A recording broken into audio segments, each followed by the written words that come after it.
Hello, English teachers in Kostanay. My name is Heather McNemar, and I am an American who lived in Kostanay from 2000 to 2002, almost 20 years ago, which is very hard to believe. I was a Peace Corps volunteer, and I taught on the English faculty at the Kostanay State University. And as part of my work, I was lucky enough to be able to meet a lot of local English teachers, including Miss Yelena, who I'm really happy to have been able to keep in touch with. And she asked me to answer some questions and talk to you today a little bit about myself and my experience and try to give you some advice about all the great work that you're doing there in Kostanay. So I am from the United States. I'm from the East Coast, from Boston, Massachusetts. I grew up there with my family, and I went to college. And after college, I decided to join the Peace Corps because I wanted to live overseas and get the chance to work with English teachers. I had a wonderful 2 years in Kostanay. I loved living there. I loved getting to teach and all of the wonderful people that I met. It's really a special part of my life. After I came back from Peace Corps, I lived in Boston, Massachusetts, and I worked as an English teacher. And I met my husband, who actually was also a Peace Corps volunteer in Kazakhstan, but we didn't know each other at the time very well. So we met afterwards and we got married. And he is a diplomat. He works for the State Department.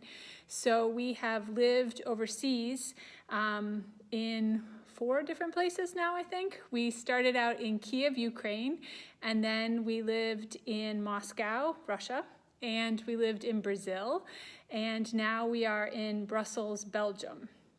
Before we were in Brussels, we lived in Washington, D.C. for a couple of years. I have 2 children who are 10 years old and 12 years old, a boy and a girl, and I have a dog that we just got this summer.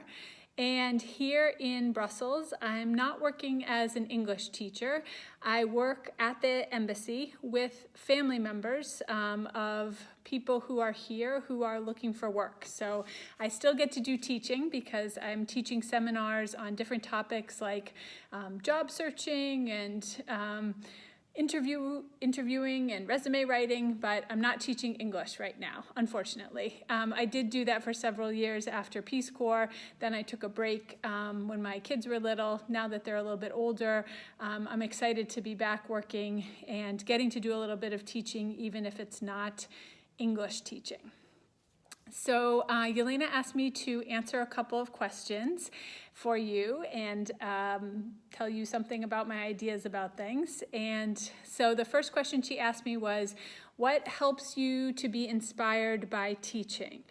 So I know right now that teaching is really difficult, and I admire you, and I think you are all doing a great job in a really, really hard situation.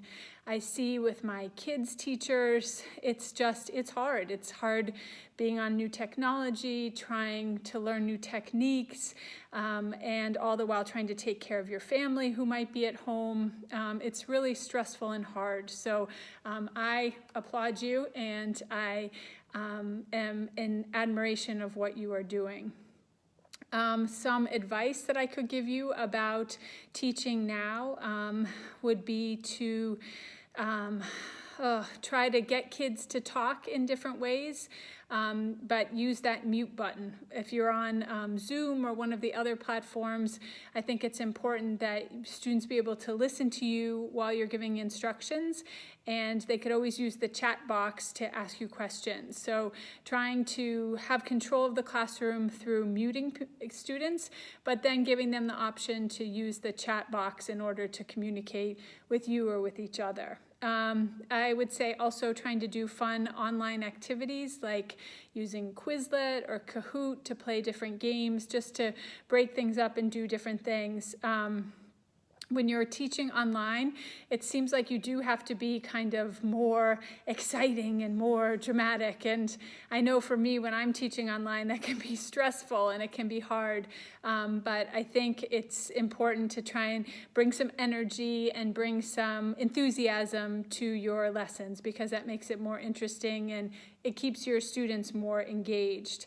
I think it's also important to try to stick to routines. So like you would do in the classroom, to try and mimic those routines in your online lessons. I always, at the beginning of my lessons, and I'm sure many of you do this too, is I like to tell the students what I want to try and accomplish that day. So calling it goals for the day or objectives. I feel like that tells students, okay, this is what we're going to work on today. And then if you can come back to that at the end of the day, at the end of the lesson, and sort of check in and say, okay, how did we do? What do we think? I think that that helps students reflect back on what they've done and see what they need to work on the next time. You can really use the technology in fun ways when teaching language classes. If you have the ability to divide the students up into breakout rooms, you can set that up ahead of time and put them in certain groups, or you can do it randomly. But that's a good way for the students to go off and do sort of small group work. And then if you go around and check on them, that's always important, because you want to make sure that they're actually working on what you wanted them to be working on. And I think it's also important that you talk to your other teachers and share ideas with them. Even if it's just for a few minutes or it's over email, everybody is trying to do some of the same things. So if you can work together and share ideas and give each other support, I think that's really important, that you can help each other in these difficult times. All right, the second question that Yelena asked me was, what about sports? So I am a runner. I love running. I've been running since I was in middle school, I think in 7th grade, which is a long time ago. I decided I wanted to play basketball because I'm very tall. So I thought, oh, no problem, I'm very tall, I will play basketball. I had never played basketball before, and they said, no, you cannot play basketball if you've never played before. So I wasn't allowed to join the basketball team. But the running team, you could join with no experience. So I joined the running team in 7th grade, and I ran all the way through high school. But when I went to university, it was much more serious and competitive, and I thought I wouldn't do a good job. So I took up a new sport, which was rowing, like rowing a boat. And I had never done that before. And it turned out that I loved training. So I loved going to the gym, I loved running, but I didn't like going out on the water. Like rowing in the boat, it made me very nervous. So after 1 year, I decided I didn't want to do that anymore, and I continued running on my own. After I had children, I became a more serious runner because it was a good way for me to sort of escape and go do something by myself where I just had time to kind of be alone and be thinking about something other than kids and be pushing myself to become stronger and do better at something. So I became a more serious runner, and I really like to run marathons, which are 42 kilometers long, because I like the training for them. Again, I like being outside, and I think that in these times when we're spending so much time inside, being able to go outside and get exercise and clear your head is just really important, whether it's going for walks or going for runs. One thing I really liked when I lived in Kostanay was how many people liked going out for walks just for fun. I thought that was a really cool thing that we didn't have in the United States that I really admired. So I would encourage everyone, anyone can try running. I recommend it, and it's something where I like because you can do it on your own. You don't need to belong to a gym. You just really need a pair of shoes, and that's about it. So in my life, I have found sports to be really helpful for me mentally as well as physically, staying in shape. The next question that Yelena asked me was, what are your secrets of education? I don't know. I don't know what the secrets are. I wish I did so that I could write them in a book and sell them for $1 million. I don't think that there's like one secret to what makes a good teacher or what makes education work well. I think it's a combination of things. In my experience, it's knowing your material, so being well educated and having degrees and educating yourself about your material. So really knowing your material well. Preparing your lessons. I know different teachers have different ways of doing it. I'm a person who always wants to be prepared. So before any lesson, I like to have my plan and everything arranged because it makes me feel more comfortable to go into the classroom prepared and knowing what I'm going to do. I think you need to be creative. You all know this. Coming up with new ideas and trying new things. I think it's important for teachers to have empathy, so to try and understand their students and listen to them and think about what their perspective might be. I think a lot of times people go into teaching because they like to talk, but sometimes the best teachers are just really good listeners and are good at listening to their students because then they can design lessons that reflect their students' interest. Students will be more interested and they'll learn more.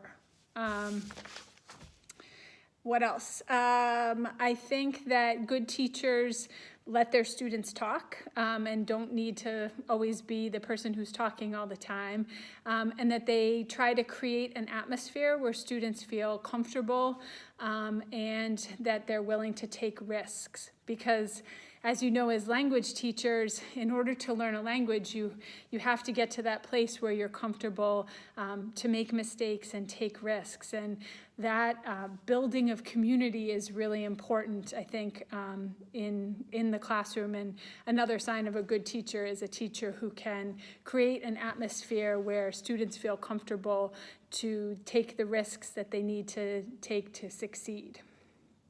I also think it's important to bring the real world into the classroom as much as possible so that the students can understand how learning English can connect them to the rest of the world. So using songs, using articles, using those real life things that they would be interested in. And again, listening to them to what they're interested in. Oh, they really like TikTok. Okay, what's a TikTok video that I could bring in that we could use to learn something? Or they really like this one singer. All right, let's take the time to learn the words to the song. Or maybe there's some grammar point that I could bring in that's connected to this song. So I think that's important too, because English is such an important language for being a citizen of the world now. So if you can help students see that connection, I think it will help motivate them to want to learn more. All right, last question. How do you increase your qualifications besides official events and annual courses? So I try to keep up with what different organizations in my profession are doing on social media. So they post articles or people post comments, and I can see what is kind of new and exciting in the field of ESL. So I follow a lot of organizations on social media, reading articles, searching for information. I think all of that is important to know what's new in the field. I think just being open and curious and trying to connect with your colleagues and talking to them about what they're doing, trying to learn from them is also really important. I think organizing chances for you as teachers to come together and share ideas. I mean, I feel like I've learned so much from other teachers that's such an important part of learning and growing as a teacher. So I always really appreciate when I can get together with other teachers and talk to them about what they're doing about things, especially if they teach the same age or from the same course book, because everyone brings such unique perspectives. I think it's cool to hear what other people have to say about teaching the same material.